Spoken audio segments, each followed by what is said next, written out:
Good afternoon, everyone, and welcome back to the channel. So I wanted to do a fairly quick video today, kind of talking about doing two things. One, I wanted to talk about kind of where I am, and two, I want to kind of test myself a little bit, and we will get into a little more of that later. So where I'm at right now, I didn't bring the other books in with me. I've studied a little bit into book 3 of Japanese from Zero. I haven't done anything with remembering the kanji quite yet. I may not do as much with that up until I've gone a little further through book 3.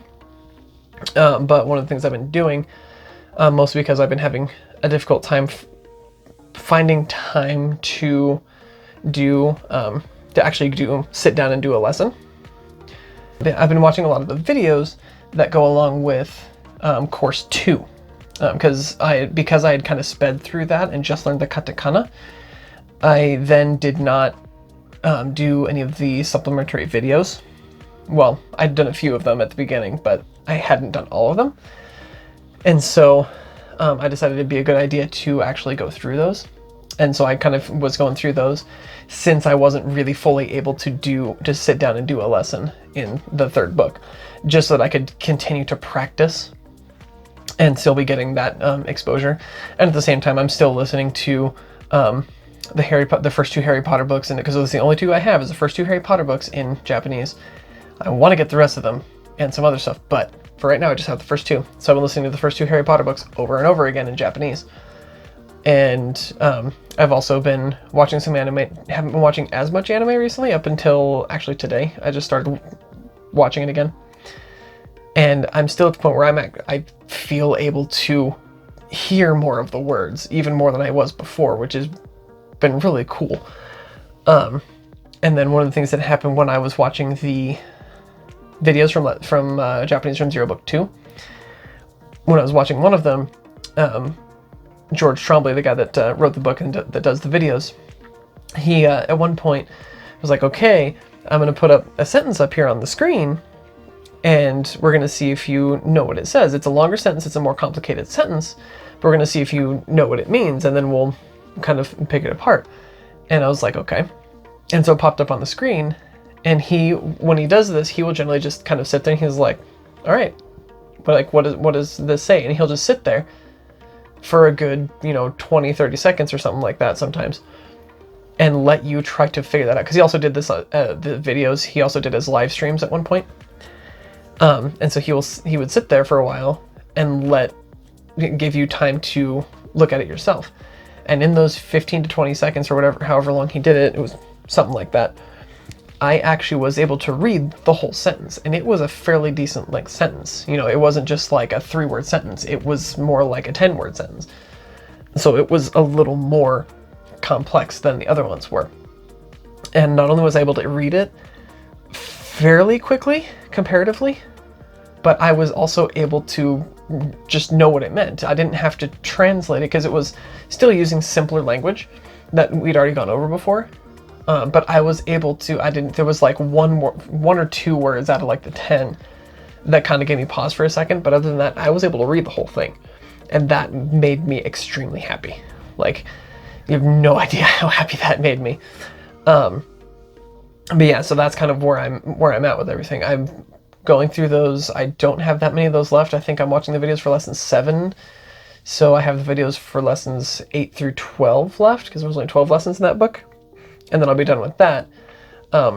Hopefully I'll be able to have more time this coming week to be able to actually sit down and study.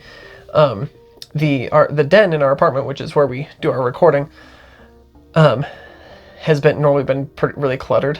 And this is where I like to do the studying, because this is where the table is, and I can spread out and kind of just do everything. And we've been kind of cleaning it and organizing it over the last couple of days. Finally, we've had a chance to get to it. And so hopefully that will make it so that I will be able to actually come in here to study. So, but the second thing I wanted to do is actually have the first book of Japanese from Zero here. So what I want to do is I want to go through some of the later lessons, some of the like reading comprehension and stuff like that, kind of look at the Japanese, because at that point in the later lessons it'll be all in hiragana, And so that's what I'm aiming for. And I want to see how much of it I'm able to read. And I want to show you how much I'm able to read and how much of it that I read I'm able to actually understand. Because that'll get me a kind of a grip on like kind of where I need to go. I also this week have been, especially today, I started really hard, doing it really hard, is building my Anki deck for this book. I'll do this book first and then I'll build one for that book. But I've actually been able to start doing that.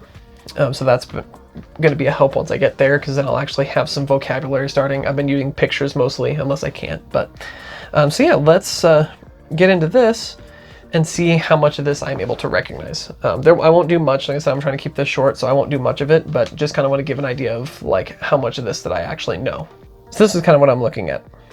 Over here we have the English translations for what's on the right side here. So I'm going to be covering these like this. I actually might have a better way of doing that. I go up here with these cords. Aha, there we go. Now I don't have to hold that. So, but what I'm going to do is I'm going to go down this list and see how much of this I recognized. So if we start up here at the top, let's get my hand out of there so you can actually see it. Maybe this will work a little better. Yeah, there we go. So this we have ikimasu ka? So ikimasu ka is asking somebody if they're going. It literally means, are you going? And then the response to that is hai ikimasu, which is yes, I'm going, and iie ikimasen. Ikimasen is the negative form of the to go verb. So this next one here, this first one here, oh, let me grab my pen again. This one here says, doko ni ikimasu ka? So doko is where, ni is a particle meaning like it's about a specifying a destination. So it would be like where to, and then ikimasu ka, just like up here, are you going? So where to are you going? So where are you going? Down here would be Miyazaki shi ni ikimasu. Miyazaki shi. I don't know what Miyazaki-shi is. I don't know if it's actually just a place, which is entirely possible. It could just be like a town or something. But but that's what this is that's mi, ya, za, ki, shi, ni, ikimasu. And then down here, you have domodachi no, oh, to, that's to, not do. It doesn't have the dakuten on it. This one up here is do because it has the dakuten, which is those little kind of like quotation mark looking things. So it has the dakuten on it, so that makes it do. This one down here is to. So so this sentence would be tomodachi no ie ni ikimasu, which is I'm going to my friend's house. Tomodachi is friend. Hyogo. Hyogo-ken ni ikimasu. Hyogo-ken, I don't know what Hyogo-ken is, and I'm kind of curious. I kind of want to look at it. Tokyo ni ikimasu ka? Are you going to Tokyo? Hai, Tokyo ni ikimasu. Iie, Tokyo ni ikimasen. So, yes, I'm going to Tokyo. No, I'm not going to Tokyo. Let's see how I did. So, are you going? Yes, I'm going. Yep, that's exactly what I said there. Where are you going? I'm going to Miyazaki City. So, yeah. So, Miyazaki. And this shi here is what makes it a city. So, Miyazaki, shi is city. Miyazaki City. Okay, so that makes sense. I'm going to Hyugo Prefecture. Hyugo Ken. Ken is what means prefecture. Okay, I remember now. And then, are you going to Tokyo? Yes, I'm going to Tokyo. Yep, so I got those right. So the only things that I didn't know was the word Miyazaki and Hyugo, which I assumed were cities or something like that. Hyugo I actually didn't know. Miyazaki I assumed was a city. But I'm pretty happy with that, actually. And as you see, I was able to read because I had this covered up the whole time with my remembering the kanji book. So I was able to actually read just all of this in straight hiragana, which also makes me incredibly happy.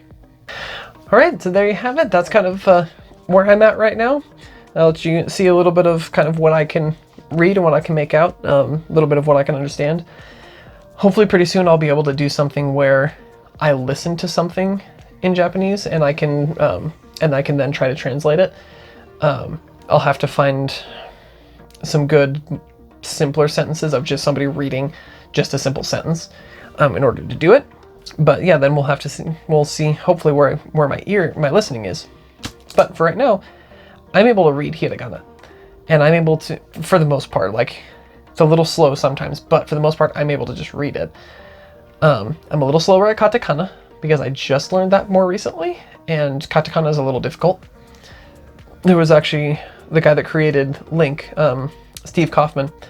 He actually said he doesn't really remember any of the katakana because he's found that he doesn't really need it for the most part. And if he comes across katakana, he can generally wade his way through it. He can generally figure out what it's trying to say, just because he has been exposed to it before. So as long as you're exposed to it, then that's great. But for me, I like knowing it, and have always been generally pretty good at, always been generally. I've, for the most part, been really good at memorizing things. And so I don't really find it hard to memorize those. I think the kanji are going to be a little bit difficult at first, but it really hasn't been hard for me to memorize the hiragana and the katakana. It hasn't really been fully hard. But so yeah, I'm going to keep plugging away at making my Anki decks and hopefully get those closer to, fulfilled, because I'm essentially studying as I'm doing that, because I'm reading the word and I'm picking a picture for it. So I'm like studying at the time that I'm doing it, because I'm doing those all in hiragana, and then katakana later with the next one. So I am getting some studying in that way. So I'm just going to keep plugging away at that and try to get in some study time with book 3, hopefully. We'll see. As long as everything works out, then we'll be good. But yeah, so I hope to see you all next week. Remember to like and comment on the video, give us a subscribe, and as always, don't forget to thank the Phoenicians. Let's get some sun, baby, it's time to go. All we need to put on is the radio. I can feel